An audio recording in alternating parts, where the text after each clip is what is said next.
You know, Americans don't have a long history of making cookies. If you go back to 1896 with the Boston Cooking School cookbook, they're small cakes, but they're really no cookies. Cookies tend to come from Europe. So here are 3 recipes we absolutely love. Instead of Linzer torte, it's a little tricky to make with that lattice work. We'll make Linzer bars, much easier to do and just as delicious. Then we'll take a brown butter cookie, but we're gonna add some tahini and dip it in chocolate, which makes it super wonderful. And finally, gingerbread cookies, but this is from Poland, with a little bit of honey and rye. So 3 great cookie recipes that we make, I hope, even better. Funding for this series was provided by the following.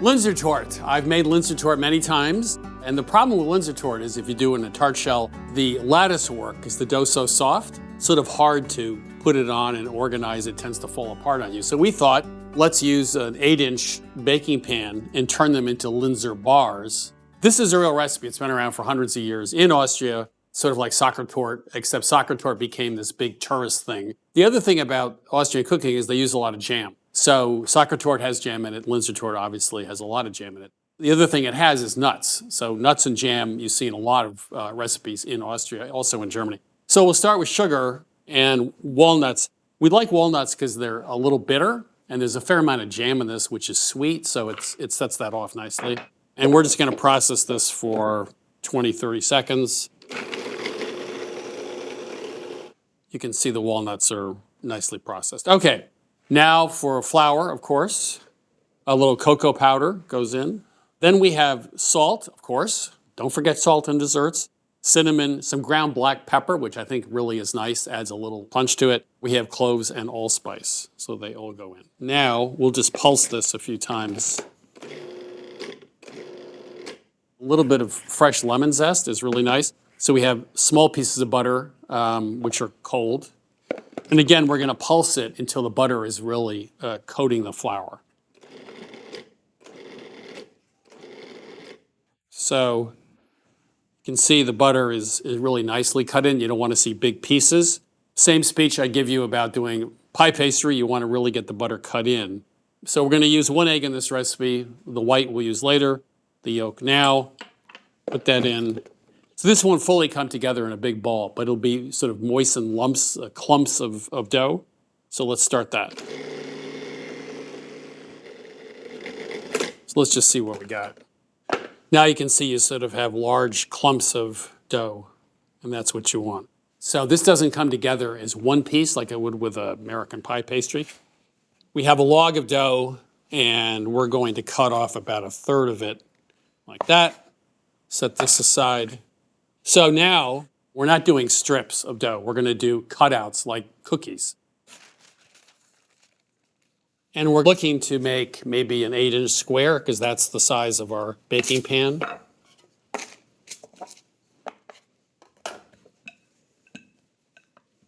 So we have 8 inches by 8 inches, okay. Now, instead of doing Santa's reindeer or Christmas trees, we're just gonna do rounds. We'll cut out 9 of these. Now this is the same thing you would do in a regular Linzer torte. You would take the tart pan and you can't roll it out. You're gonna mash it in with your finger. Same thing here. I mean, this is one of the benefits of working with something like this. You completely mess this up. Nobody's gonna know because it's covered with jam and then with a top layer. This now goes in a 350 oven for half an hour, about 30 minutes. And once we bake that, we're gonna cool it. Then jam goes on top and then our decorative topping. Now, the fun part, the assembly part, we have seedless raspberry jam. Again, we're gonna get another couple teaspoons of zest. So this had to cool for about 30 minutes. Obviously, we don't wanna put jam on it while it's hot. A little salt, of course. So the next layer is the jam.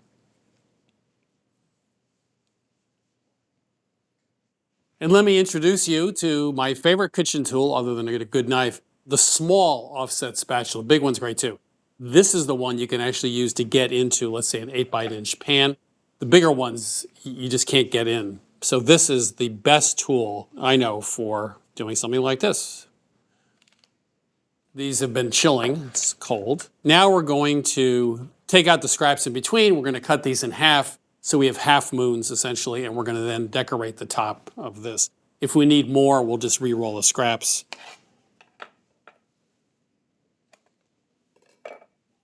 So we'll start with a flat side.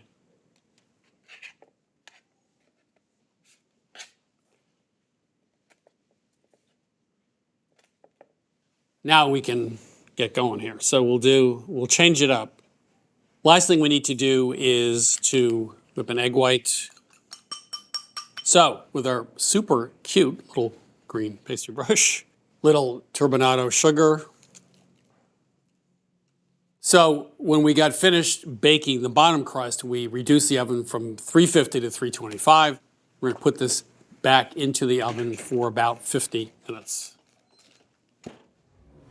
They've come out of the oven, obviously, and cooled down for about 90 minutes. Now, without the parchment paper, this would be a permanent art installation that you can never get out. It'd be sitting there for years. So these are pretty intense. Fair amount of sugar, ton of flavor. So instead of big bars, we're going to do like lemon bars. We're going to do 16 pieces because they're super concentrated.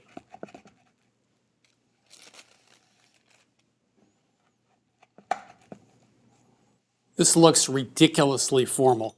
By the way, in Austria, people tend to have sweets in the afternoon, like at 4 o'clock with a cup of coffee. My mother-in-law was from Salzburg, and so when I'd make a dessert for dinner, she'd always save a piece and have it for breakfast. So it's not so much a dessert after dinner. This is probably eaten with coffee sometime in the afternoon. So let's see how good this is. As they might say in Austria, super. Super. This is absolutely delicious. So instead of doing a Linzer torte, which is kind of a pain to make because you have to do the lattice work with very soft dough, this is super simple to do. Do an 8-inch baking pan, and then you get these amazing squares which have chew to them, nice balance between sweet and a little bit of spicy, great spices in it as well. And you can eat it for breakfast if you like, or have it with coffee in the afternoon, or have it for dessert. Absolutely delicious and pretty easy to do.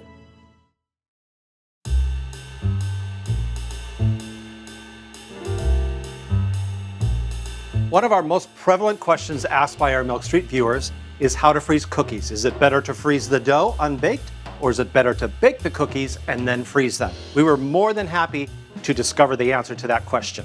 So we took two different types of cookies. First, a sugar cookie, a basic roll up the dough, slice it, and bake it. The second type of cookie we used was a drop cookie, oatmeal raisin. Those are typically nice and chewy and soft.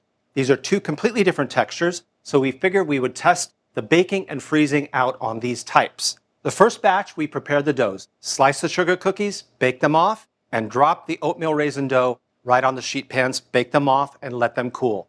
We bagged them up and put them in the freezer. Secondly, we made another batch of each type of cookie. We sliced the sugar cookies, laid them on a baking sheet, and dropped the oatmeal raisin dough on another baking sheet and froze them solid. The next day, we took them out, baked them from frozen, and here are the results. The sugar cookies got a little bit brittle and crumbly. I like them crisp, but not so they're falling apart. The drop cookies that we baked and froze are not really that chewy and a little on the dry side. There's a lot of moisture in these cookies, and when you freeze them, that moisture freezes, and then thawing them after they were baked, that moisture is released and leaves your cookie drier. We want the sugar cookie crisp, but we want the oatmeal cookie chewy. Now for the second batch, we froze the sliced sugar cookie dough and froze the dough balls, put them in a bag, and then bake them from frozen. And let's check those out. The sugar cookie is nice and crisp, but it's not crumbling apart like the previously baked and then frozen cookies. Nice and crisp, still has a nice texture and not too dry. Oatmeal raisin are still nice and chewy and soft. Baking the cookies first and then freezing them compromised the texture. Sugar cookies got a little crumbly around the edges, and the oatmeal raisin were flat out dry. So your best bet is to make the dough, portion them out, freeze them, and then pop them all into a big bag. Then when you're ready to assemble your holiday cookie boxes, pull out the dough balls, bake them off fresh, and you're good to go.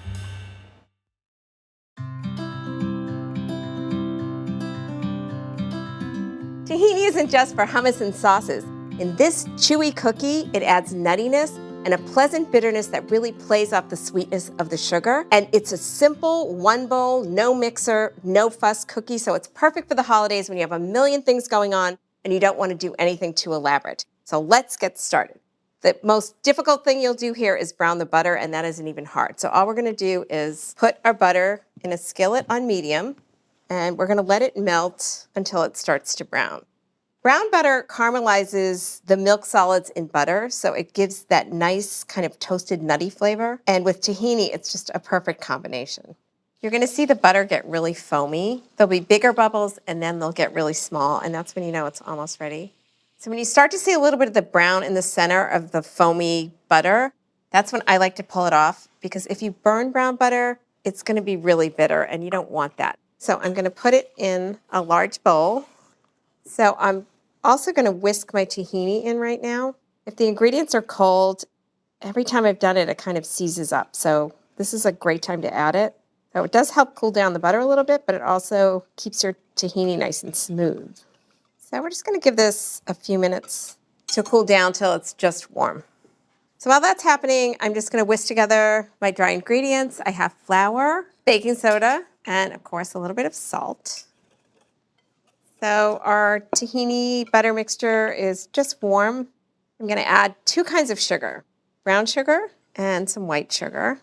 These cookies are soft and chewy, very much like a peanut butter cookie. So if you like that kind of cookie and maybe you have people who have nut allergies, this is a great cookie for that. And then I'm gonna add my eggs. I have 2 eggs. Make sure you get any brown sugar lumps. And then just fold in the dry ingredients.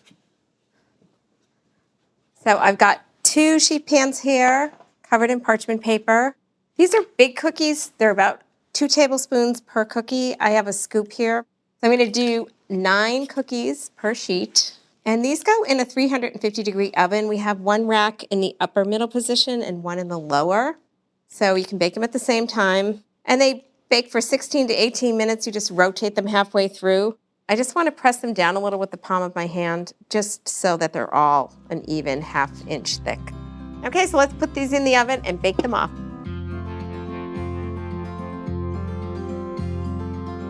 Okay, these are ready.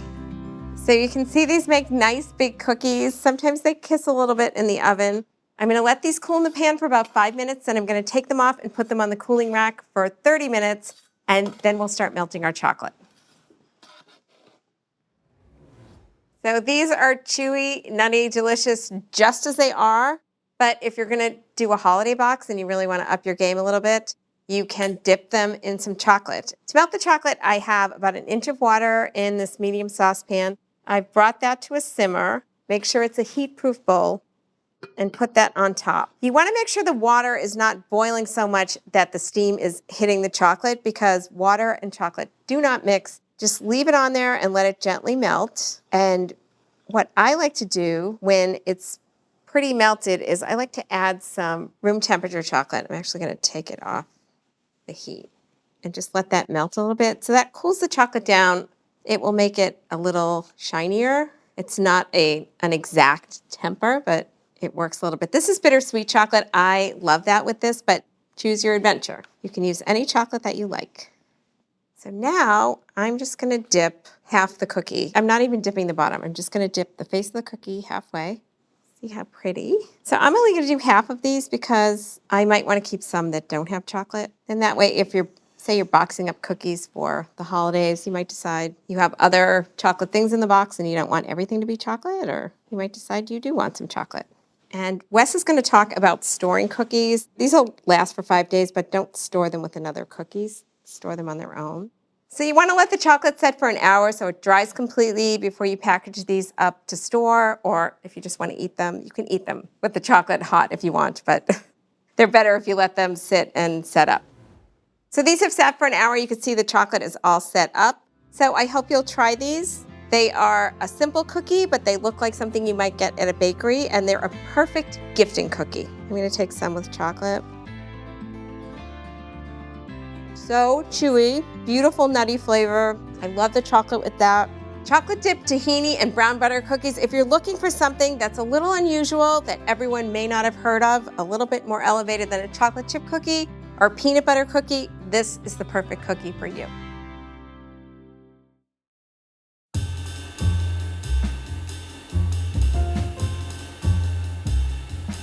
If you're a big baker and you're getting ready for the holidays, baking up batches and batches of cookies, and you're putting them all in the box to store them together, take the lid off, they all taste the same.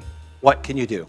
Well, here's a little advice. Cookies come in a few different types of categories. We have very crispy, crunchy cookies like sugar cookies, almond biscotti. We have chewy cookies like macaroons, blondies, brownies. These two are not friends. If you mix up blondies and brownies with crunchy almond biscotti and sugar cookies, those almond biscotti are not going to have any crunch left after a couple of days. Likewise, there are spicy, heavily flavored cookies, like our Linzer Bars and our Polish Gingerbread. These have big flavor, big spices. That spice can seep out into any other cookies that they are in the same box with. So you go to take a bite of your Mexican wedding cookies and they taste like cinnamon and ginger. It's not what you want. So here's what you need to do. When you're baking all those batches of cookies, keep your crunchy cookies, your highly spiced cookies, and your chewy cookies separate. Then when you're ready to put together your cookie box or your plate for your party, plate them right before you go. That way your crunchy cookies stay crunchy and your chewy blondies don't taste like cinnamon and ginger. Also, if you're going to mail some cookies or you're putting boxes together that you're taking to the office, separate the three types. You can put all of your heavily flavored spicy cookies in a cookie tin. Then separate out your chewy cookies, put them in some little cellophane bags, and tie them shut. Same thing with the crunchy cookies. You can put them in the box with the spicy cookies. This will keep chewy, chewy, crunchy, crunchy, and heavily spiced, very flavorful. Now we have a nice assortment of cookies that you spent so much time working on, but you're gonna keep them separate, fresh, crispy, crunchy, and spicy. Spicy like these delicious Polish gingerbread that Bianca's gonna show you how to make next.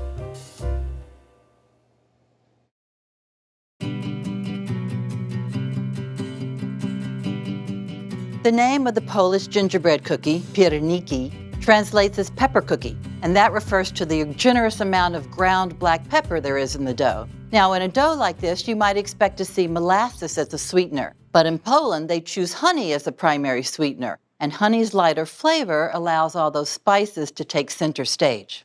Now, the first step of this dough we adapted from something we learned in Poland, from the Museum Piernika. Yes, this cookie has its own museum. So what they did was they stirred the spices into a warm honey. So we're going to take that just a little bit further and actually bring the honey and the spices together to a simmer, which infuses the honey with the incredible flavors of the spices and also serves to help the spices flavor bloom a little bit too. We really love buckwheat honey in this. Buckwheat has a very distinct flavor. Basic clover honey works great here too. All right, we've got our honey over a medium heat. I'm going to add some butter to it. Now our spice blend, primarily ground ginger with some cinnamon, cardamom, and of course freshly ground black pepper. Ground ginger is one of those spices that has a little bit of bite to it, and you combine that with the ground black pepper, and these cookies have a little punch that comes right through those spices. It's really delicious. We're going to cook this mixture stirring until the butter melts. The only thing to be careful with at this point is to let the honey just come to a simmer. You want to stop it at that point. If it simmers too long, it's going to get a little too thick. Transfer it to another bowl because you want to stop it from heating further. Okay, this just needs to cool about 20 to 30 minutes before we can use it. Meanwhile, we can mix our dry ingredients. We have a combination of all-purpose flour and rye flour in equal proportions. We'll mix those together. And then we have a touch of baking soda as leavening. Our honey mixture is nice and cooled. It can be lukewarm on the bottom. That's about where you want it. The smell is beautiful.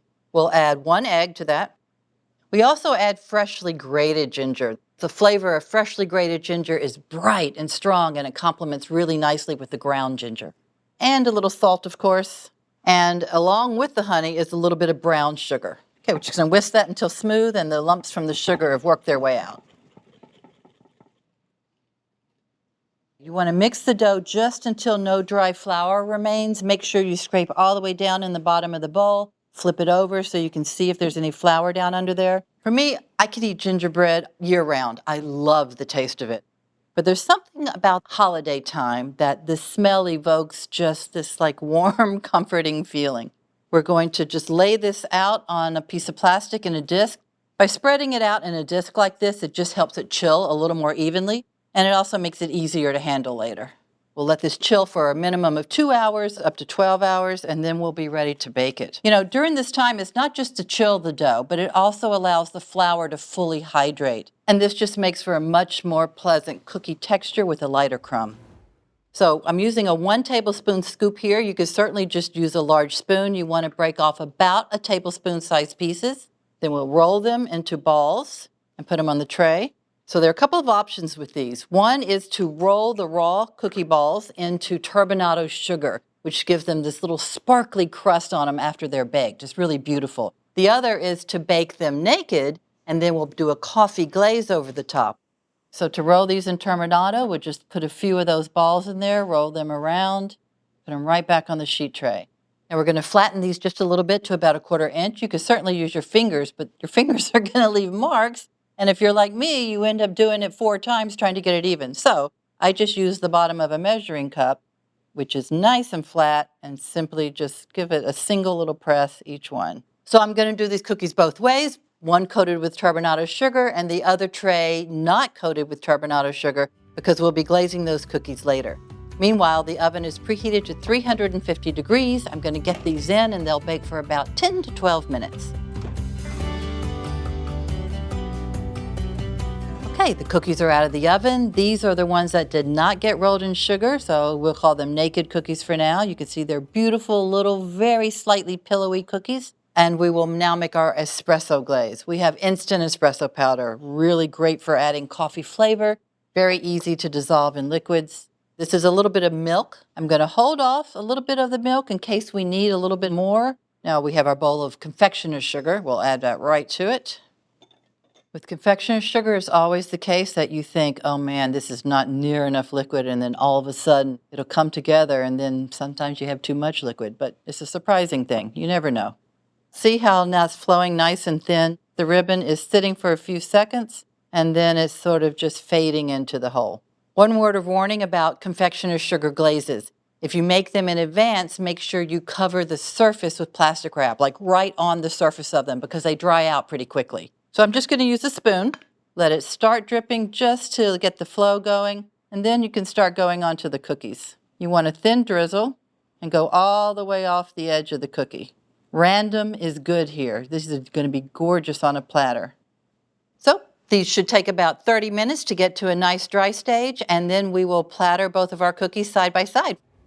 You can tell the coffee glaze is set now. It's a little bit less shiny, and if you touch it, look, nothing comes off on your fingers. It's really nice. If you plan to give these cookies as gifts, I would suggest doing the turbinado sugar rolling. It's drier, it's more sturdy, and you can pack them a lot easier than you can the ones with the glaze, because the glaze will stick to the bottom of whatever cookie you put on top of them.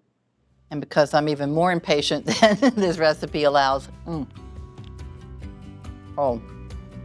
this is kind of a cookie that's the best of both worlds being a spice cookie with deep, intense layers of spice and that black pepper bite, and gingerbread, because it's soft, it's cakey, but it's got the crunchy cookie outer layer. It really is sort of the ideal holiday cookie, and boy, does it bring back all those warm memories.